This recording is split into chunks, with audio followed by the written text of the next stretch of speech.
பாட்டு எழுதி முடிச்ச உடனே பாலாஜியும் நானும் பேசிக்கிட்டு இருந்தேன்னா கண்டிப்பாக இந்த பாட்டு வந்து தேட்டரில் நிறைய பேர் சாமி வந்து அவங்களுக்கு அந்த அருள் வந்து அவங்களுடைய அந்த ஆட்டம் இருக்கும் அப்படின்னு நாங்கள் நினைச்சோம். ஆச்சி மசாலா எந்த சமையலும் ருசி தேடும் ரகசியம் 20 ரூபாய். Periyar Maniammai Institute of Science and Technology, Tanjavur. CSE with specialization in AI and ML, data science, cybersecurity and more. Murugar பாட்டு வேணுமா சேவர் குறிக்கீங்க, அம்மனுக்கு வேணுமா வார்த்தையை கேளு, இப்போ கருப்புக்கு ஒன்று கொடுத்துருக்கீங்க, கருப்பு சாமிக்கு ஒன்று கொடுத்துருக்கீங்க. இது எப்படி சார்? டைரக்டர் அந்த ஒரே ஒரு ஃப்ரேம் காட்டுறேன் சார் அப்படின்னு சொல்லி சூர்யா சார் வந்து அதில் கருப்பராக வர்ற ஒரு ஃப்ரேம் மட்டும் காமிச்சார், ஒரு ஃபோட்டோ. ஸோ அதில் அந்த மீசை முறுக்கி அவர் கண்ணை அகட்ட கண்ணோட இது வரைக்கும் தான் ஃப்ரேமோட ஷார்ட். அதை பார்க்கும்போது அப்படி கருப்பரை கண்ணில் முன்னா நின்ன மாதிரி இருந்தது. கும்பியும் குடலும் உருவ நிற்கிறான், குருதி உறிஞ்சி குட்டிக்க நிற்கிறான். பாலாஜி எல்லாம் அவர் சாமி வந்த லெவலுக்கு ஆகிட்டார். எழுத வந்து ஒரு மேலே ஏறி சார் இதுதான் சார் இதுதான் சார் வாங்க சார்னு அவரு. பட் இந்த ஃபர்ஸ்ட் ஷோ முடிஞ்சதுக்கு அப்புறம் அவரோட ரியாக்ஷன் ஒன்று இருந்துச்சு, அது நீங்கள் பார்த்தீங்களா? பார்த்தேன், ரொம்ப சந்தோஷமா இருந்தது. என்னடா பாலாஜி சாமி வந்துருச்சாங்க, என்னாச்சு? பாவஜி சார் வணக்கம். வணக்கம், அன்பு வணக்கம். எப்படி இருக்கீங்க சார்? நல்லா இருக்கேன், அருமையாக இருக்கேன். ரொம்ப நாளுக்கு அப்புறம் மீட் பண்ணுறேன். அதான் சொன்ன மாதிரி நான் ஆருத்ரா டைமில் உங்களை மீட் பண்ணது நேரில். ஓகே. தென் அதுக்கப்புறம் ஆன்லைனில் ஒரு டைம் மீட் பண்ணோம். அது அப்படியே இருக்குது சார், அந்த அந்த கம்பீரம் குறையாமல் இருக்குது வீடு. நல்லது, மகிழ்ச்சி. Super sir. ஓகே, இப்போ நம்ம சந்திக்கிறதுக்கான இந்த ஒரு மொமெண்ட் வந்து ஒவ்வொரு பாடல்களுமே நீங்கள் அது எழுதி முடிச்சு இசை வடிவத்தில் ஒரு ஹீரோ நடித்து அது கம்ப்ளீட்டாக ஒரு பேக்கேஜாக வரும்போது ஓகே ஒரு ஆட்டம் போடுற அளவுக்கு அப்படி இருக்கும். மெலடியான பாடல்கள்னா ஒரு துள்ளல் அது குறையாமல் இருக்கும். ஆனால் சாதாரண ஆட்டம் இல்லை சார், சாமி ஆட்டம் ஆடுறாங்க. கருப்பா கூடவா, நீங்களும் பார்த்துருப்பீங்க ஒரு சில வீடியோஸ்லாம் பார்த்தீங்களா சார்? பார்த்தேன், எல்லாமே இன்ஸ்டால எல்லாத்துலேயும் வந்துட்டே தான் இருக்குது, நிறைய அனுப்பிச்சிட்டே இருக்காங்க. ஓகே, அந்த பாடல் வந்து இப்போ ஆஜய் பாலாஜியோட உங்கள்கிட்ட சொல்லி அந்த மூமெண்ட்லாம் கேட்கறதுக்கு முன்னாடி அந்த வீடியோ பற்றி பேசணும். ஏன்னா ஒரு எலிவேஷன் ஹீரோக்கு கிடைக்குதுன்னா மியூசிக் இருக்குது, அந்த மியூசிக்கு ப்ராப்பராக ஒன்று இருக்குன்னா லிரிக்ஸ் அது உட்கார்றது அந்த டியூனுக்கு ஒன்று இருக்குது. ஸோ இது பேக்கேஜாக ஃபஸ்ட்டு கம்ப்ளீட்டாக பார்த்ததுக்கப்புறம் உங்களுக்கு என்ன உணர்வு, அண்ட் அந்த வீடியோஸ்லாம் பார்த்ததுக்கப்புறம் என்ன ஃபீல் சார்? அது இல்லை, இது நாங்கள் வந்து ஓரளவு எதிர்பார்த்தது தான். ஓகே, பாட்டு எழுதி முடித்த உடனே நான் பாலாஜியும் நானும் பேசிக்கிட்டு இருந்தேன்னா கண்டிப்பாக இந்த பாட்டு வந்து தேட்டரில் நிறைய பேர் சாமி வந்து அவங்களுக்கு அந்த அருள் வந்து அவங்களுடைய அந்த ஆட்டம் இருக்கும் அப்படின்னு நாங்கள் நினச்சோம். ஆனால் அது வந்து சொல்லி வச்ச மாதிரி சென்னையில் ஆரம்பித்து அது எல்லா ஊர்கள் எல்லா கிராமங்கள் இல்லாமல் எல்லா இடத்துலையும் அது அந்த அந்த அந்த நிகழ்வு, அந்த ஆர்ப்பாட்டம் நிகழுது. அந்த ஒரு ஆர்ப்பாட்டம்னு அது ஆர்ப்பரிப்பு தான், அது ஒரு உணர்ச்சி கொந்தளிப்பு தானே. ஸோ திரைக்கும் பார்த்துட்டு இருக்கிறவங்களுக்கும் இடையில வந்து தூரம் இல்லை, அதுக்குள்ள இருந்த அந்த ஆற்றல் வந்து அவங்களுக்குள்ள பரவிருச்சுங்கிறதுக்கான ஒரு ஒரு எக்ஸ்பெரிமெண்ட்டாக ஒரு சொல்லப்போனால் அது ஜெயிச்ச ஒரு எக்ஸ்பெரிமெண்ட். அது வந்து நடந்துருச்சுங்கும் போது ஒரு பெரிய மகிழ்ச்சி தான். சூப்பர், உணர்ச்சி பூர்வமான மகிழ்ச்சி அது. ஏன்னா அது மக்களுக்கு ஆல்ரெடி உள்ள இருக்கு, அதுவும் கரெக்டாக இந்த திருவிழா சீசன் வேற. ஆமாம், அது விட்டதும் அது இன்னும் பொங்கிருச்சு. ஆமாம், இது இப்போ வித்தக கவிஞர் பா விஜய் அப்படின்னு சொல்றது வந்து சாடன் கலைஞர் அவர்கள் ஈஸியாக ஒன்றும் அந்த பேர் வந்து அப்படி சொல்லலை. ஏன்னா இப்போ ஆன்மீகத்து மேலே நம்பிக்கை இருக்கவங்களுக்கு இப்போ பா விஜய் அவர்கள் மூலமாக என்ன கிடைச்சிருக்குன்னா, இப்போ முருகர் பாட்டு வேணுமா சேவர் குடி கேளு, அம்மனுக்கு வேணுமா பார்த்தேனே கேளு, சோகமாக இருக்கியா இல்லை மோட்டிவேஷன் வேணுமா பார்த்தேனே கேளு, இல்லை அதே அம்மனை செலிப்ரேட் பண்ணுமா அதே படத்தில் இன்னொரு பாட்டு இருக்கா ஆடி குத்து எல்லாரும் விஷயங்கள் பண்ணால் அதை கேளு, இப்போ கருப்புக்கு ஒன்று கொடுத்துருக்கீங்க, கருப்பு சாமிக்கு ஒன்று கொடுத்துருக்கீங்க. இது எப்படி சார்? இது ஒவ்வொரு சாமிக்கும் ஒவ்வொருத்தருக்கும் ஆக்சுவலாக எமோஷன் அப்படிங்கிறது ஒன்று தான், பட் அந்த சாமிக்கு ஒரு பாட்டுனா பாவிஜி அவர்கள்ட்ட சூப்பர் இது ஒன்றா சர்ட்டை போனால் கரெக்டாக வந்துடும் அப்படிங்கிறது. ஸோ இந்த கருப்பா கூடவா உருவான விதம் எப்படி சார்? ஆஜய் பாலாஜி என்ன சொல்லி உங்ககிட்ட? இல்லை, உண்மையிலே நீங்கள் சொன்ன வரிசைப்படுத்தினதே ரொம்ப நல்ல வரிசை தான். ஏன்னா எனக்கு குறிப்பாக எல்லா கவிஞர்கள் படைப்பாளிகளுக்குமே மொழி மேதில் ஒரு பெரிய காதல் பற்று இருக்கும். ஸோ அப்போ எனக்கு வந்து முருகர் மேலே எனக்கு ரொம்ப ஒரு தீவிரமான ஒரு பக்தி உண்டு எப்போதுமே, சின்ன இளம் வயதிலிருந்தே அது இருக்குது. அப்படி இருக்கும்போது முருகருக்கான ஒரு பாட்டு அப்படின்னோடனே அது வந்து விரல்லிருந்து வராமல் அது மனதிலிருந்து அப்படியே ஆழத்திலேருந்து பொங்கி வந்தது தான் சேவல் கொடி பறக்க. அதில் வந்து முருகரை வந்து கடவுள் போற்றுதலாக மட்டும் இல்லாமல் முருகரை வந்து எனக்குள்ளே இருக்கிறவரா, என் கூடவே இருக்கிறவரா, எனக்கு முன்னாலிருந்து இருக்கிறவரா, என்னெல்லாம் தோற்றுவிப்பதற்கு காரணமாக இருக்கிறவரா பார்த்த ஒரு அன்பின் அதீத அன்பின் வெளிப்பாடு தான் அந்த சேவர் கொடி பறக்குதடா. அது எங்க சாமிடா, இப்படிப்பட்ட கம்பீரமான சாமி தெரியுமா? ஒரு ஆந்தம் மாதிரி. காட்டுக்குள்ள நடமாடினவன், நாட்டுக்குள்ள முடிசூடினவன், அவன் என்னை கொண்டு வந்து எங்க வீட்டுக்குள்ள வச்சிருக்கோம்னு ஒரு தினவோட உரைத்த ஒரு பாட்டு அந்த பாட்டு. அதுக்கப்புறம் நிறைய நீங்கள் சொன்ன மாதிரி பார்த்தேனே வந்து ஒரு சாந்தமான ஒரு அத்வைதமா ஒரு கடவுளை உள்ளுக்குள்ள எப்படி தரிசிக்கிறது, கடவுளை வெளியில நம்ம விக்கிரகங்களா தரிசிக்கிறோம் அல்லது வந்து ஒரு ஒரு அரூபமா வெளியில உணர்ந்து தரிசிக்கிறோம், தியானத்துல தரிசிக்கிறோம். இதெல்லாம் கடந்து கடந்து சித்தர்கள் வழிபாட்டுல போகும்போது சுற்றி வந்து மொனமொன்று சொல்லும் மந்திரமேனடா நட்டகல்லும் பேசுமோ நாதன் உன்னுள் இருக்கையில்ங்கிறாரு சிவவாக்கியர். இப்ப நாதன் உள்ளுள் இருந்தால் என்ன, அதை எப்படி உணர்றது அப்படிங்கிறதுக்கான ஒரு தேடல் புள்ளி தான் பார்த்தேனே. இப்படிதான் நானும் பாலாஜியும் அந்த பாட்டுல எடுத்துக்கிட்ட கான்செப்ட். அது பார்த்தீங்கன்னா அதே மாதிரி அது நாங்க எதிர்பாராத அளவு எல்லா பக்தர்கள் அல்லது மதம் கடந்த பக்தர்களுக்கு கூட இல்ல அது ஏன்னா நீங்க அந்த அந்த அம்மன் மட்டும் இல்லாம இப்போ ஒரு கஷ்டம் இருக்கு, சாமி எனக்கு ஹெல்ப் பண்ண மாட்டியா அப்படின்னு தான் சுச்சுவேஷன். அதுதான் இப்போ எல்லா வாழ்க்கையிலும் இது இருக்கு. ஒரு கடவுள் என்ன பாத்திர மாட்டாரா? இப்போ டக்குன்னு வரப்ப அதுக்கு அந்த உணர்வு போயிடுச்சு. நான் அதுல லிரிக்ஸ் இருக்குல்ல சார், பல கோடி செலவு செய்ய உனக்கு சாரி மறந்துருச்சு. பல கோடி உனக்கான பல கோடி வாரி இருக்கிறார்கள், எளிதாக உனக்கான யார் நினைக்கிறார்கள், அகங்காரம் அதில் நீ இல்லை, அலங்கார மனதில் இல்லை, ஒரு கள்ளம் கபடம் கலந்திடாத அன்பில் இருக்கிறாய்ன்னு சொல்லி அதுல வரும். அது மாதிரி அது ஒரு விதமான ஒரு வெளிப்பாடு. அதற்கப்புறம் மீண்டும் அதே ஆர்ஜே பாலாஜி அவருடைய கூட்டணியும் போது பாலாஜி எப்பவுமே எனக்கு வந்து மிக முக்கியமான, பொதுவாக முழு பாடல் எழுதுவோம் அவர் படத்துல. இந்த படத்துல வந்து சில முக்கியமான பாடல் எழுதலாம் சார் அப்படின்னு சொல்லிட்டு, ஏன்னா சாயபயங்கர் முதல் முறையா காம்போல வராரு. ஸோ அவருக்கு பிடித்த சில ரைட்டர்ஸும் அதில் எழுதுறாங்க.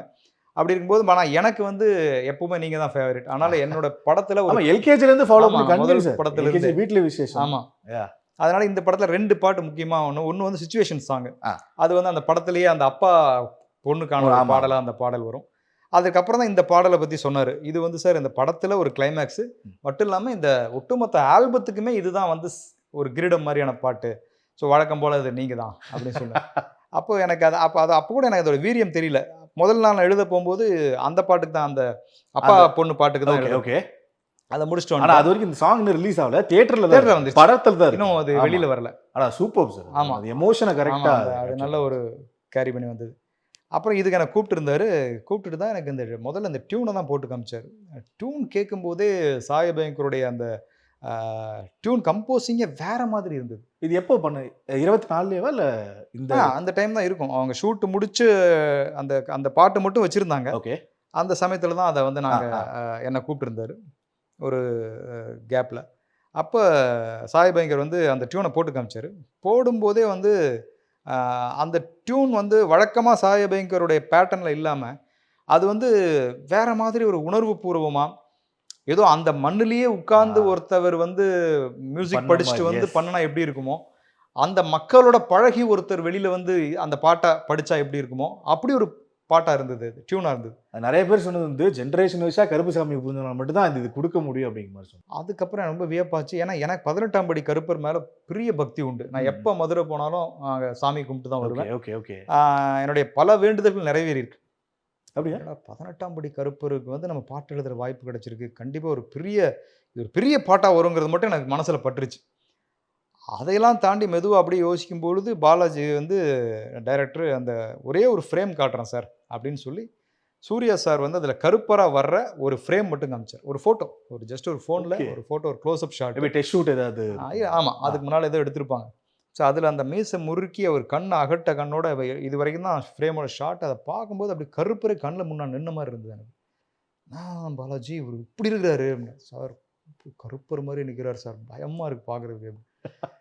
ஸோ அப்படின்னா இப்போ இந்த பாட்டு எப்படி வரப்போகுதுங்கிறது எனக்கு தெரிஞ்சது. கதையெல்லாம் எனக்கு சொல்லிட்டார். கதை கிளைமேக்ஸில் இது வரப்போகுது, இப்படி ஒரு வதம் நடக்க போகுது, இப்போ கிட்டத்தட்ட ஒரு சூரசம்ஹாரத்துக்கு இணையான ஒரு காட்சியை அவங்க பண்ண போகிறாங்க அப்படின்னு தெரிஞ்சுது. இப்போ எழுதலாம் அப்படின்னு ஆரம்பிக்கும் போது அது ஒரு நல்ல அனுபவம். இது பொதுவாக பாலாஜிட்ட இந்த மாதிரி சில டைரக்டர்ஸோட எழுதும்போது மட்டும் இல்லை, நம்ம ரொம்ப ஒரு ஆத்மார்த்தமா உணர்வோம். நம்ம பாட்டு எழுத போல நம்ம இங்க வந்து ஜாலியா இருக்க நல்ல ஒரு நல்ல ஒரு அழகான ஒரு படைப்பு வெளிவர போகுது. ஏன்னா பாலாஜி அவ்வளவு ரசிச்சு அந்த வரிகளை வாங்குவார். இல்ல சார் அது வேண்டாம் சார், அதை விட வேற ஒண்ணு சார், இல்ல சார் இது இப்படிலாம் இருக்காது. அந்த நம்மளை எந்த மீட்டருக்குள்ள கூட்டு போகணுமோ அப்படியே நம்ம கை பிடிச்சி அப்படியே வருவார். இன்னும் சொல்ல போனா நிறைய நேரம் அவரே உட்காந்து நான் சொல்ல எழுதுவார். அப்போ என்னாச்சு, அவர் அசிஸ்டன்ஸ் எல்லாம் வந்து சார் இந்த பாட்டை எழுதுறதை நாங்கள் உட்காந்து பார்க்கணும் சார். பார்த்தா ஒரு 7-8 பேர். அப்படியா? ஆமாம். அப்படியா? ஆமாம் சார், எங்களுக்கு ஒரு எக்ஸ்பீரியன்ஸாக இருக்கும் பாலாஜி. சரி ஓகே அப்படின்ட்டு நான் அவங்க அசிஸ்டன்ஸ் ஃபுல்லாக அந்த பக்கம் உட்காந்துட்டாங்க. இது ஒரு மாதிரி ஒரு பிளேவை எப்படி நடக்குதுன்னு பார்க்குறேன். சரி, நான் கருப்பரை வணங்கிட்டு, இது நான் எழுதலை, கருப்பருடைய அருள் தான் வந்து எழுதணும். உண்மையிலேயே நான் இதை வந்து கருப்பர்கிட்ட வணங்கி இதை முடிச்சுட்டு நான் வந்து உன்னை வணங்குறேன் அப்படின்னு சொல்லிட்டு நேரில் வந்து வணங்குறேன் அப்படின்னு சொல்லிட்டு எழுத முதல் வரி அதான் நான் இன்னைக்கு தான் எடுத்து பார்த்துட்டு இருந்தேன் ஃபைலில் அந்த வரி, அந்த டிராஃப்டா, அந்த டிராஃப்டை ஓகே நான் உங்களுக்கு காட்டுறேன். ஆனால் என்னோட கையெழுத்து கொஞ்சம் ரொம்ப ரொம்ப பேருக்கு புரியாது. இப்போ நாங்களாம் எழுதுனா எப்படி இருக்கு யோசிச்சு சார். இல்லை, எனக்கு அப்படி தான் இருக்கும். அந்த மாதிரி வந்து காட்டு வெளி மேட்டு வெளி அப்படின்னு சொல்லி ஆரம்பித்து ஆங்காரி ஓங்காரி அப்படின்னு அந்த பல்லவியோட முதல் வரியை எழுத ஆரம்பித்தா வரும் 18ஆம் படி கருப்பு அப்படின்னு. இதில் பாடலில் என்ன ஒரு எனக்கு ஒரு பெரிய இப்போ தான் நான் கவனித்து பார்க்குறேன். நான் எழுதின இந்த டிராஃப்டில் ஃபர்ஸ்ட் டிராஃப்ட் கிட்டத்தட்ட ஃபர்ஸ்ட் டிராஃப்ட். ஆமாம், ஓகே, ஃபர்ஸ்ட் டிராஃப்ட் ஒரே டிராஃப்ட் தான். இதை நான் வந்து எழுதி முடிக்க வந்து சரியாக பார்த்தீங்கன்னா ஒரு 70 நிமிஷம் இருக்கும். ஓகே, ஒரு 1 மணி நேரம் 10 நிமிஷம், 1 மணி நேரம் 10 நிமிஷம். அவ்வளோதான் இந்த பாட்டு எழுதின நேரம். அவர் ஃபுல்லாக சுச்சுவேஷன் சொல்லி முடிச்சாரு. நான் எழுத ஆரம்பிக்கிறேன், தொகைராவை ஸ்டார்ட் பண்ணுறேன். இதில் எந்த இடத்துலையுமே அடித்தல் திருத்தலே வரல, எக்ஸ்ட்ராவாக எழுதியிருப்பேன். ஓகே, ஆனால் இதை முடித்தா அதுக்கப்புறம் வந்து கருப்பேன் வாராண்டா, பேய் கருப்பேன் வாராண்டா அதை எழுதுகிறேன். 4 படி ஏறினா நரம்புகளை உருவிடுவான், அது இந்த பேஜில் அடுத்த பேஜ் எழுதுகிறேன். அதுக்கப்புறம் ஒரு பேஜும் பார்த்தீங்கன்னா எந்த இடத்துலையும் அடித்தல் திருத்தலே இல்லாமல் அதை இந்த வரி வேணாம் இந்த வரி அப்படின்னு மாற்றுறதுக்கான ஒரு இதே இல்லாமல் ஒரே டிராஃப்ட் தான். ஒரு டியூனுக்கு ஒரு டிராஃப்ட். லைவாக எக்ஸ்பீரியன்ஸ் பண்ணலாமா சார்? அது ரொம்ப டஃப். என்னோட வரி கையெழுத்து பிடிக்கிறது. ஸோ இந்த டிராஃப்ட் தான் ஃபைனலாக வந்துச்சு. ஆமாம். ஓகே, 100 படி ஏறு நின்னா நரம்புகளை ஒரு விடுவான் அந்த வரி. 6 படி மேலே நின்னா அருவாலை வீசிடுவான், 8 படி மேலே நின்னா சார் இந்த பாக்கி யாருக்கும் கிடைக்காது சார். Thank you sir. இதுலேருந்து எதுவுமே மாறாமல் இதில் தான். ஆமாம், அப்படியே ஒரே டிராஃப்ட் தான் எழுதுகிறோம். ஓகே, எழுதி முடிச்சுட்டு ஃபைனலாக அந்த இது இருக்குல்ல, அந்த அண்டமும் பிண்டமும் மகண்ட நிற்கிறான், வெகுண்ட கண்ணோட வெகுண்டு நிற்கிறான், அதை எழுதிட்டு கும்பியும் குடலும் உருவ நிற்கிறான், குருதி உறிஞ்சி குடிக்க நிற்கிறான். பாலாஜி எல்லாம் அவர் சாமி வந்த லெவலுக்கு ஆகிட்டார். எழுத வந்து ஒரு மேலே ஏறி சார் இதுதான் சார் இதுதான் சார் வாங்க சார்னு அவரு. அப்புறம் அறுக்க வெட்டி தலை இருக்க அந்த செக்ஷன் எழுதுகிறோம். அதை முடிச்சுட்டு ஃபைனலாக வந்து இறுதி இடத்துக்கு வர்றோம். அந்த இறுதியை சரணம்னு சொல்ல முடியாது, நிறைவான இடம். அதுதான் மெயின் இடம். ஆமாம், அந்த இடத்துல இருந்து டேக் ஆஃப் ஆகும். அந்த ஏன்னா இப்போ தியேட்டர்ல பல பேர் எழுந்து சார்ன இடம் அது. எங்க பாட்டேன் கருப்பேன் கிட்ட வந்து நின்னா நம்பி நின்னா தப்பா எதிர வந்து நிப்பான் கருப்பு அப்படின்ட்டு அது யாரும் துணைக்கு இல்லை நாதி இல்லை என்று எழுதா கூட துணைக்கு வந்து காப்பான் கருப்பு அப்படின்னு சொல்லிட்டு யாரை கேட்க எவனும் இல்லை தப்பா நடந்தா அவன் சிண்ட பூடிச்சு இழுத்து கதரசப்பானே அப்படின்னு எழுதிட்டோம். அதை முடிச்சோடனே பாலாஜி சொன்னாரு, சார் இதே டியூனு ரிப்பீட் பண்றோம், அங்கதான் வதம் பண்றாரு, இதே லிரிக்ஸ் ரிப்பீட் பண்ணிடலாமான்னு கேட்டார். ஓகே, ஆனால் சார் இல்லை பாலாஜி, மறுபடியும் இது வந்து வருதுன்னா லிரிக்ஸ் ரிப்பீட் பண்ண வேணாம், ஏன்னா இது இன்னும் டெம்போ ஸ்பீடு பண்ணியிருக்காரு சாய், அதனால் இந்த இடத்துல நம்ம வேற எழுதிடுவோம். அப்படிங்கும்போது எனக்கு இந்த இடத்துல ரொம்ப பிடிச்சதுன்னா கருப்பரை வந்து வர்ணிச்சு ஒரு சின்ன ஒரு ஸ்லோகம் மாதிரி பண்ணலாம் சார், அது சமஸ்கிருதத்தில் வேண்டாம் அப்படின்னு. அப்போ தமிழ்லேயே கருப்பரை வர்ணிச்சு ஒரு ஸ்லோகமாக எழுதலாம் அப்படிங்கும்போது அந்த டியூனே ரொம்ப டஃப்பான டியூனு, அப்படின்னு வரும். அப்போ பட்டம்பரி வட்டம் நெத்தியில் சூடு சந்தன காப்பு சக்தியும் சேர தொங்கு சடமுடி ரத்தத்தில் ஆட அப்படிங்கும்போது கருப்பரை வர்ணிச்சு எழுதுறோம். தொங்கு சடமுடி ரத்தத்தில் ஆட அங்கிருந்து ஆளால கருப்பனே அப்படின்னு சொல்லி முடிச்சுட்டு அதுக்கப்புறம் தான் ரிப்பீட்டு. அந்த ரிப்பீட் வந்து பார்த்தீங்கன்னா உண்மையிலேயே ஒரு சென்டென்ஸ் கூட அது அதில் மாறவே இல்லை, தப்பவே வரல. உயிர் வேட்ட நடத்திடவே வெட்டு பலியிட்டு பொறை கொட்ட களம் இறங்கி சாமி வருது, கொடுந்திய பதறுகளை தீய வச்சு தீ மிதிக்க மாயோன் மட இறங்கி மண்ணில் வருது, பகையாட்டம் அடக்கிடவே அள்ளி முடிச்சு ஒரு தீர்ப்பை அடிச்சு எழுத கருப்பன் இருப்பான் இறங்கி வர்றானே. எப்படி ஃப்ளோல எழுதுனீங்க சார்? இது உண்மையிலே இது அதான் சொன்னேன், இது வந்து நான் எழுதின மாதிரி இல்லை, இது கருப்பர். அதாவது முருகர் வந்து என்ன பண்றாரு, தன் திருமுருகாற்று படையில இது படிச்சது தான் அருணகிரிநாதர் மூலமா தன்னை பற்றி எழுதுறார். சரி, அவர் எழுதிக்கிறதுக்கு உபயோகப்படுத்தின மனிதன் தான் கவிஞர் தான் அருணகிரி. ஓகே, தன்னுடைய அவதாரத்தை பற்றி தானே எழுதி கொண்டது தான் திருமுருகாற்றுப்படை. ஓகே ஓகே, அது மாதிரி இது யாரும் அதிகமா நினைச்சுக்க வேணாம்.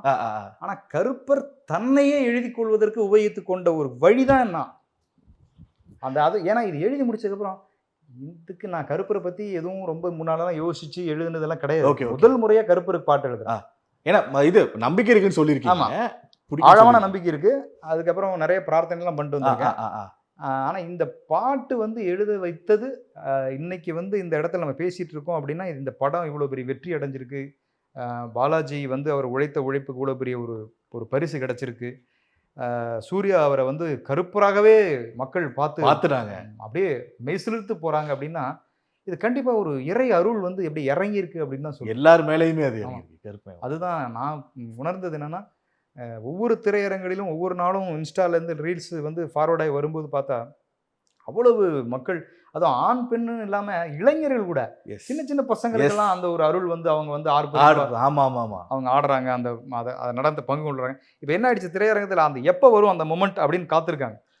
அது வந்தோடனே எல்லாரும் ஃபோன் எடுத்து வச்சுட்டு அதை ரெக்கார்ட் பண்றாங்க. அந்த ஸ்கிரீனையும் ரெக்கார்ட் பண்றாங்க. அந்த சாமி ஆடுறது வர்றவங்களுக்கும் சாமி வந்தவங்களுக்கும் ரெக்கார்ட் பண்றாங்க. அப்படிங்கும்போது இது ஒரு திகைப்பா இருக்கு. இது வந்து நான்லாம் சின்ன பையன்ல கேள்விப்பட்டிருக்கேன். ஆடி வெள்ளிங்கிற படத்துல அந்த மாதிரி ஆச்சு அப்படிலாம் சொல்லுவாங்க.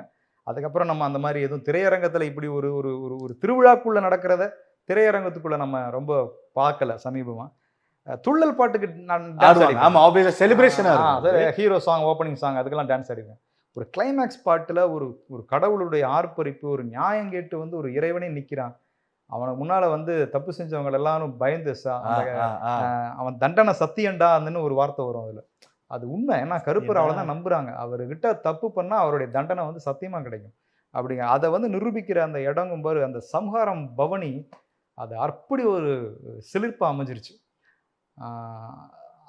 அதான் அந்த 70 நிமிடத்துல எழுதின அந்த பாடலுடைய இது இருக்கு இல்லையா, அப்ப நாங்க பேசிக்கிட்டது இதுதான். முடிச்ச உடனே சார் நிச்சயமா இந்த பாட்டுக்கு திரையரங்கத்துல எல்லாருமே நிறைய பேர் அந்த ஒரு அருள் வந்து ஆட போறேன். பெரிய ஆட போறாங்க. சொன்னா நம்ப மாட்டீங்க. இப்ப பாக்குறவங்களுக்கு எப்படி இருக்குன்னு தெரியல. இன்னும் எனக்கு ஒரு மாதிரி இருக்குது சீரியஸ். இப்ப அந்த அசிஸ்டன்ட் ஆர்டிஸ்ட்லாம் குடிச்சு வைத்தாங்க சீரியஸா சொல்ல போனா.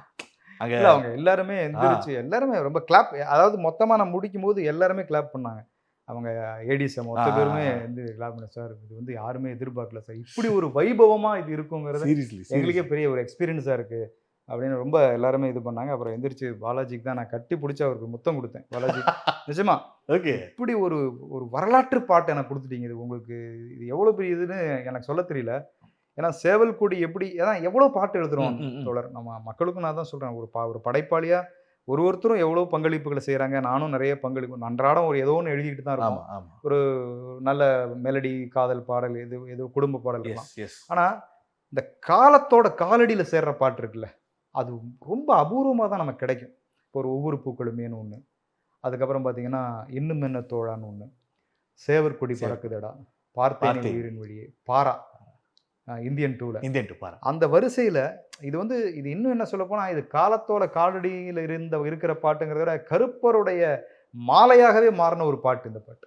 கருப்பருக்கு ஒரு 18ஆம் படி கருப்பருக்கு பல மாலைகள் போடுறாங்க அந்த பிரம்மாண்டமான கதவு மேலே.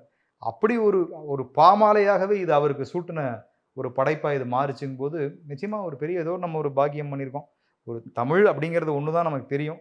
ஆனால் இதை வைத்துக்கொண்டு ஒரு இறைவனுக்கே மகிழ்ச்சிப்படுத்தக்கூடிய அளவிற்கு ஒரு படைப்பு. ஏன்னா ஒரு பக்தனுடைய தூய பக்தியை பார்த்தானே இறைவன் மகிழ்ச்சி அடைகிறான். நம்ம அப்படிதான் படிக்கிறோம். நாயன்மார்கள் வரலாறு காலகாலமா ஜென்ரேஷன் அப்படிதான் படிக்கிறோம். அப்படி இருக்கும்போது கண்டிப்பா இந்த படைப்பில் இறைவன் மகிழ்ந்திருப்பான். இறைவன் வந்து தன்னை மிகச்சரியான முறையில் வெளிப்படுத்தியிருக்கான் ஒருத்தன். அப்படிங்கும்போது எனக்கு அந்த ஒரு அதை மக்கள் வாயிலாக அந்த உணர்வை அக்செப்ட் பண்றதுன்னு. ஆமாம், அது எனக்கு பெரிய பாக்கியம். அதுக்கப்புறம் இது வந்து இன்னும் உண்மையிலே எழுச்சியானது வந்து அங்க சாயோட இசை எப்படியோ மகாலிங்கத்தினுடைய குரல் அதுதான் கேட்கலாம். அப்படி ஒரு மகாலிங்கம் உண்மையிலே ரெக்கார்டிங் முடிச்சுட்டு வந்து எனக்கு ஃபோன் பண்ணார். காலையில ஒரு 6:30 2 தடவை கால் வந்திருந்தது சார் அப்படின்னு எடுத்தேன். அப்புறம் நான் ஒரு 7:30 மணிக்கு தான் ஃபோன் பண்றேன். சார் நேற்று ராத்திரி தான் சார் பாடினேன், அப்படியே சாமி வந்து ஆடுன மாதிரி ஆயிடுச்சு சார். என்ன சார் எழுதியிருக்கீங்க பாட்டு? மகாலிங்கம் தான் முதல் ரெஸ்பான்ஸ். ஓகே மகாலிங்கம், ஆமாம் பயம் நல்லா இருந்துச்சு. பாடுனதுக்கப்புறம் அந்த பாட்டு தியேட்டரில் நிற்க முடியல சார், எனக்கு ரெக்கார்டிங் தியேட்டரில் இன்னும் எனக்கு தூங்க முடியல அப்படின்னு ராத்திரி பாடினதை இன்னும் ஒரு காலையில் எனக்கு பேசுறாரு. ஓகே மதுரையில் இருந்தார் போல, ஏதோ நிகழ்ச்சிக்கு போயிருந்தாரு, அங்கிருந்து பேசுறாரு. அந்த மகாலிங்கத்துடைய குரலாகட்டும் இதை தூக்கி சிகரம் வைத்த மாதிரி சூர்யா அவருடைய பர்ஃபார்மன்ஸ், வீரியமான நடிப்பு, அதுவும் உண்மையா அவரு பர்ஃபார்மன்ஸ்ல நினைக்கிறேன். இப்ப நீங்க சொல்றத பார்த்தா பர்ஃபார்மன்ஸ் கிடையாது நினைக்கிறேன். அது உள்ளுக்குள்ள இருந்தது அப்படியே அந்த ஒரு அக்னியோட வெளியில அப்படியே பிழம்பு மாதிரி வெளியே வர கருப்பை இறங்கி ஆடணும். அதுவும் ஒரு ஷாட்ல மீசி அவர் முறுக்கி இழுப்பாரு. அங்கெல்லாம் தியேட்டர் வெறி கொண்டாடுது. என்னடா அது அப்படின்னா எனக்கு என்ன ஒரு ரொம்ப மகிழ்ச்சின்னா, ஒரு சரியான சூழலுக்கு ஒரு சரியான இசை அமைஞ்சு, ஆ. அந்த சரியான இசைக்கு சரியான சொல் அமைஞ்சிருச்சுன்னா, அது எவ்வளோ பெரிய ஒரு தாக்கத்த ஒரு ஒரு ஒரு கிளைமாக்ஸை ஏற்படுத்துது ஏற்படுத்தும். அப்படிங்கிறதுக்கு, இப்ப எனக்கே ஒரு புரிதலை ஏற்படுத்தின ஒரு பாட்டு. ஒரு ஒரு வரிங்கிறது சாதாரணம் இல்ல. அது ஒரு மனிதனுக்குள்ள புகுந்து வேற ஒண்ணு பண்ணக்கூடிய அளவுக்கு ஆற்றல் இருக்கு அந்த ஓகே. வரியில. இவ்வளவு வருஷமா எழுதிட்டு இருக்கோம். பட் இருந்தாலும் இப்போ அந்த இது இன்னும் ஒரு புரிதல் ஓகே. கொடுக்குது. இன்னும் அந்த நொடியிலேயே அவன பத்துதே. இது கேட்டு, இத சிந்திச்சு, யோசிச்சு, ரசிச்சு அப்படி இல்ல. கேட்ட உடனே, கருப்பன் வாரான்டா, பேய் கருப்பன் வாரான்டா உடனேயே இங்க வந்து ஆட ஆரம்பிக்கிறான். ஆர்ப்பரிக்கிறாங்க. அப்படின்னா, அது அந்த 3மே ஒண்ணு சேர்ந்திருக்கு அங்க. ஆ, ஆ, ஆ. அந்த அந்த அந்த அந்த டேக் அந்த கதையை சொன்ன அந்த சூழல், இசை, குரல், அந்த வரியோட வரிகள், போய் ஆ. அவன் பாயும்போது, அவன் உள்ள அடங்காம பீறிட்டு வெளிய வந்துருது. அத உணர முடிஞ்சுது. ஒரு ஒரு கிரியேஷன் வந்து இவ்வளோ பெரிய வேலை செய்யுதே! ஒரு ஒரு திடீர்னு ஒரு ஒரு திரையிலிருந்து அப்படியே நேரடியா அவங்க மக்களுக்குள்ள போய் இறங்கிருதே அந்த உணர்ச்சி அப்படிங்கும்போது, சினிமாவுடைய பவர் சூப்பர், அது வந்து சூப்பர். அந்த வெள்ளித்திரைக்கே இருக்கிற அந்த பிரம்மாண்டமான அந்த சக்திய வந்து திரும்ப திரும்ப நம்ம அது உணர்த்திக்கிட்டே மேஜிக்ல சார். மேஜிக் மேஜிக் மேஜிக் சரியான மேஜிக். அது பெரிய ஒரு விந்தை வியப்பு தான். இப்போ நீங்க அப்படி- பேசும்போதும் ஒரு ஒரு இன்டர்வியூல பேசணும்னு இல்ல. நீங்களே அது எவ்வளோ எக்ஸ்பீரியன்ஸ் பண்றீங்க, எவ்வளோ உங்களுக்குள்ள அது தாக்கத்தை ஏற்படுத்திருக்கு அப்படிங்கிற மாதிரி அது. இல்ல இந்த பாட்டு வெற்றி, மகிழ்ச்சி அப்படிங்கிறது இல்ல. ஆ. எனக்கு இத தாண்டிய ஒரு உணர்வு தான். நம்ம அந்த பாடல் மூலமா வெற்றி பெற்றுட்டோம், இல்ல வந்து வெற்றியின் மூலமா மகிழ்ச்சி அடைஞ்சுட்டோங்கிறதே ஆ, ஆ, ஆ. அதையெல்லாம் கடந்துட்டேன். ஏன்னா, அது நம்ம நெறைய ஹிட்ஸ் பார்க்குறோம். சரி. நெறைய சில பாட்டு ஹிட் சரி, ஆகாம சரி. போயிடும். அதனால அத நான் கருதுறது இல்ல. இந்த கருப்பா கூடவா பாட்டுலருந்து எனக்கு கிடைச்சது என்னன்னா, காலத்தின் படிகள்ல ஒரு பதிவு. சீரியஸ்லி. இது எத்தன நூற்றாண்டு ஆனாலும் இந்த பாட்டு நிக்கும். டிஜிட்டல் இருக்கிற வரைக்கும் இந்த பாட்டு ஓடிட்டு இருக்கு. கருப்பருக்குன்னா இந்த பாட்டு அப்படிங்கிறது அப்படிங்கிறது இருக்கு. ஸோ அதுக்கு பாக்கியமான ஒரு படைப்பாளியா என்ன தேர்வு செஞ்ச கருப்பருக்கு தான் சூப்பர். ஆயிரம் கோடான கோடி அவருடைய பாதகமலங்கள்ல நன்றி செலுத்தணும். நான் கூடிய சீக்கிரம் போகணும். அந்த இல்ல அதான் கேட்க வந்தேன். போயிட்டீங்களா? ஆமா அப்படின்னு ஆமா கேட்க. நான் கண்டிப்பா எல்லாருமே இந்த காலேஜ் அட்மிஷன், ஸ்கூல் அட்மிஷன் ஓ, நடந்துட்டு இருக்கா. சரி, சரி. எல்லாம் முடிச்சுட்டு ஓகே. அதுக்கப்புறம் அப்படி போயிட்டாங்க. ஒரு இதுக்கு முன்னாலே நான் போய் பிரார்த்தனை பண்ணிட்டு தான் வந்தேன். சரி. அதாவது பாடல் எழுதின உடனே போயிட்டு வந்துட்டேன். Okay, okay. போயிட்டு அவருக்கு இதெல்லாம் சாத்திட்டு வந்தோம். இதுக்கப்புறம் இந்த இந்த இந்த படம் வெளியிட்டதுக்கு அப்புறமும் இப்போ போயிட்டு வரணும் அப்படின்னு வச்சிருக்கேன். அது எப்பா சொல்றப்ப கேட்கும்போதே ஒரு மாதிரி இருக்கு. சரி, இப்போ ஆர்ஜே பாலாஜி அவரோட பயணம் பண்றது ஒண்ணு இருக்கு. இப்போ இந்த பாடல் இருக்கு, கருப்பு இருக்கு, இந்த பாடல் ஒண்ணு இருக்கு. ஆனா அவரோட transformation I think it's massive அப்படிங்க. ஏன்னா எல்கேஜில பார்க்கும்போது ஒரு டேரக்டர், ஒன்று ஆக்டர், அந்த ஒரு டீம் ஒன்று பயங்கரமாக செட் ஆகி ஒன்று வந்துச்சு. தென் அதுக்கப்புறம் மூக்குத்தி அம்மன், அப்புறம் வீட்டில் விசேஷம். அது ஒரு மாதிரி ஒரு சட்டிலாக போயிட்டு இருந்த டைம்ல டப்புன்னு பார்த்தா ஒரு ஒரு பெரிய கிராஃப் இங்கே, இந்த கிராஃபு அந்த சூர்யா அப்படிங்கிற ஒரு பேர் வந்ததுக்கப்புறம் இங்கே அங்கே தன்னோடத அந்த எப்படி பண்ண போறோங்கிற ப்ரெஷரை தாண்டி அது நேர்த்தியாக பண்ணதுன்னு ஒன்று இருக்கு. ஸோ ஆர்ஜே பாலாஜி நீங்கள் ஆரம்பத்துலேருந்து நீங்கள் பார்த்துறீங்க அவரோட முதல் படத்துலேருந்து. ஸோ இந்த கிராஃப் எப்படி சார்? நிச்சயமா ஆர்ஜே பாலாஜிக்கு வந்து என்ன ஒரு பெரிய திறமை என்னன்னா, அது நிறைய பேர் வந்து அதை மிஸ் பண்ணுவாங்க. நிறைய தோல்வியில தோக்குறவங்கள விட வெற்றியில தோக்குறவங்க தான் அதிகம். ஓகே. சினிமால. ஏன்னா அது தோல்வியை தாங்கிக்கலாம், வெற்றி தாங்கிக்க முடியாது. ஆட ஆரம்பிச்சிருவாங்க. ஓகே. அதில் தோத்துருவாங்க. அப்படிதான் நான் வந்து நிறைய பேரை பார்த்துருக்கேன். ஆனால் பாலாஜி பொறுத்த வரைக்கும் நான் ஆரம்பத்திலேருந்து பார்க்குற விஷயம் என்னென்னா, அவர் வெற்றியை வந்து ரொம்ப அது முன்கூட்டியே கணிச்சிடுற அப்படி. ஆனால் ரொம்ப தனிந்த மனநிலையில் அந்த வெற்றியை எடுத்துக்கிறார். சரி. அதை நான் எல்கேஜிலேருந்தே பார்த்தேன். அவர் வந்து ஒரு எல்கேஜி படம் ஆரம்பிக்கும் போது எப்படி இருந்தார், அதுக்கப்புறம் வந்து இந்த பக்கம் ஒரு கிரிக்கெட் அப்படிங்கிற ஒரு ஸ்போர்ட்ஸில் வந்து தன்னை ஒரு பெரிய ஒரு குரலா, ஒரு அடையாளமா, ஐயோ பாலாஜி கமெண்ட்ரி பண்ணலன்னா இந்த மேட்சே நல்லா இருக்காதுப்பாங்கிற லெவலுக்கு அளவுக்கு வந்து அவருடைய ரசிகர்களை வந்து அவர் உண்டு பண்ணார். அதுக்கப்புறம் ஒவ்வொரு திரைப்படத்தை நீங்கள் சொன்ன மாதிரி படிப்படியான அடுத்த கட்ட மேலே மேலே வளர்ச்சி. அதை முடிச்சு இந்த இந்த வளர்ச்சிங்கிறது ஒரு ஒரு சரியான ஒரு அபரிமிதமான வளர்ச்சின்னு சொல்லுவோம். அது சரியான ஓகே. ரொம்ப நிதானமாக அளந்து அவருடைய வளர்ச்சி அமைஞ்சிருக்கு. கண்டிப்பாக இந்த வளர்ச்சி வந்து அவருக்கு ஒரு பெரிய பாய்ச்சல். அவருடைய வளர்ச்சியில் வந்து ஒரு பெரிய பாய்ச்சல். உறுதியாக இவர் அடுத்த இதை விட ஒரு பெரிய பாய்ச்சலாக இருக்கும்னு நினைக்கிறேன் நான். ஏன்னா அது அவரே சொல்லட்டும். அந்த அளவுக்கு வந்து அவருடைய நிச்சயமாக ஒரு பெரிய பாய்ச்சலாக அவருடைய அடுத்த படைப்பு இருக்கும். ரொம்ப நிதானமான மனிதர். நான் அவர் கூட பழகின வரைக்கும் என் மேலே ரொம்ப அன்பாக இருப்பார். எல்லாருக்கிட்டையுமே ரொம்ப பணிவாக மிக இல்லை அது தெரியுது, படத்துக்கு படம் தெரியுது. எல்கேஜியில் ஆரம்பிச்சது. இப்போ அது பார்த்தேன், அந்த மூக்குத்தி அம்மன்ல கம்ப்ளீட்டாக ஒரு பேக்கேஜ் ஒன்று இருக்குது. வீட்ல விசேஷம் இன்னும் ஒரு செட்டிலான ஒரு ஐ திங்க் அந்த பாப்பா பாட்டுலாம் பாப்பா பாட்டா இருக்கட்டும் 100 கோவில் தேவை நூறு அதெல்லாம் கோயில் தேவி, தாய்மொழி ஐ திங்க் அது எந்த அளவுக்கு பிடிச்சு போயிருக்கு அப்படின்னா ஐஸ்வரி சார் தன்னோட இப்ப வேல்ஸ் ஃபிலிம் இன்டர்நேஷனலுக்கே company அதுதான் ஒரு tune-ஆ. ஒரு ஆந்தமா ஆமா வச்சிருக்காங்க. கம்பெனி டியூனாவே அதை அந்த வரிகளையும் Yeah. விஷயம் வச்சிருப்பாரு. நம்ம இன்னும் ரொம்ப கரெக்டாக சொன்னா கிறிஸ்டல் கிளியரான ஓகே பரப்ப Mind, okay. ஒரு படைப்பாளிங்க அவர். தனக்கு என்ன வேணும் நிறைய குழம்பிக்கவே மாட்டார். அவருடைய கதையிலையும் அப்படிதான், அல்லது அதை படமாக்குற விதத்துலையும் அப்படிதான். நான் வந்து இப்படி மேஜிக்காக பயங்கர அப்படி எடுக்கணும், நான் இந்த கதை இந்த இடத்துல இவ்வளோ எடுக்கணும், அது போதும், அது இந்த இந்த இந்த ஸ்க்ரீன் பிளே சொல்கிறதுக்கு இந்த ஸ்பீடு போதும், இந்த இடத்துல பாட்டு இப்படி தான் வேணும் அப்படின்னு ஒரு டிபார்ட்மெண்ட்லேயும் அவர் வந்து சொல்லி வேலை வாங்குற விதம் அவரை பார்க்கும்போது ரொம்ப கிறிஸ்டல் கிளியராக இருப்பார். எந்த இடத்துலையும் நான் அவர்கிட்ட குழப்பத்தையே பார்த்ததில்லை இது வரைக்கும். அந்த ஆடியன்ஸோட பல்ஸை கரெக்டாக புரிஞ்சு வச்சிருக்காரு. ஆமாம், ரொம்ப தெளிவாக வந்து அதை எக்ஸிக்யூட் பண்ணிடுறாரு. ஸோ அது வந்து அவர்கிட்ட இருந்து உண்மையிலேயே கற்றுக்க வேண்டிய ஒரு விஷயம். கிறிஸ்டல் கிளாரிட்டி, என்ன வேணும் அப்படிங்கிறதுல தெளிவாக இருந்துட்டாலே அது கிடச்சிடும். ஓகே சார், இப்போ கருப்பு ரிலீஸ் ஆகிற டைமில் ஒரு மாதிரிலாம் இருந்துச்சு. பட் அந்த ஃபர்ஸ்ட் ஷோ முடிஞ்சதுக்கு அப்புறம் அவரோட ரியாக்ஷன் ஒன்று இருந்துச்சு சார், அது நீங்கள் பார்த்தீங்களா? பார்த்தேன், ரொம்ப சந்தோஷமா இருந்தது.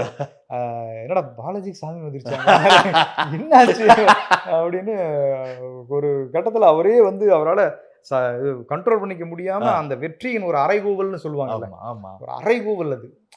அப்படிதான் நம்ம பழைய இலக்கியங்களில் படிக்கிறோம். ஒரு பெரிய வெற்றியை பெற்றவர் வந்து எப்படி சொல்லுவாங்க, அது ஒரு அறைகூவல் விடுத்தான், ஒரு போருக்கு அழைக்கிறது வந்து ஒரு அறைகூவல் விடுத்தான். அப்போ அறைகூவல்ங்கிறது இப்படி தான் இருந்திருக்கும். அந்த மாதிரியான ஒரு ஒரு அறைகூவல் தான் அவருடைய அந்த சந்தோஷத்தினுடைய ஒரு வெளிப்பாடு. நிஜமா அது வந்து யார் ஒரு மலையாள டைரக்டர் ஒருத்தர் சொன்னாருங்க, ரொம்ப நல்ல வரி அது, வசனம் எனக்கு சட்டம் ஞாபகத்தில் இல்லை. ஒரு டைரக்டரோ நடிகரோ, ஆனால் ஒரு மலையாளி டைரக்டர் அவர் சொன்னார், ஒவ்வொரு வெள்ளிக்கிழமையும் வந்து போகும், ஆனால் எனக்கு தெரியும் ஏதோ ஒரு வெள்ளிக்கிழமை என்னோட வெள்ளிக்கிழமைன்னு எனக்கு தெரியும் அப்படின்னு சொன்னார். அது யார்? ஃபகத் ஃபாசில் யாருன்னு தெரியல. ஆக்டர் ஜெகதீஷா இல்லை, ரொம்ப ஒரு அருமையான ஒரு வசனம். ஆக்டர் ஜெகதீஷ் தான் நினைக்கிறேன்.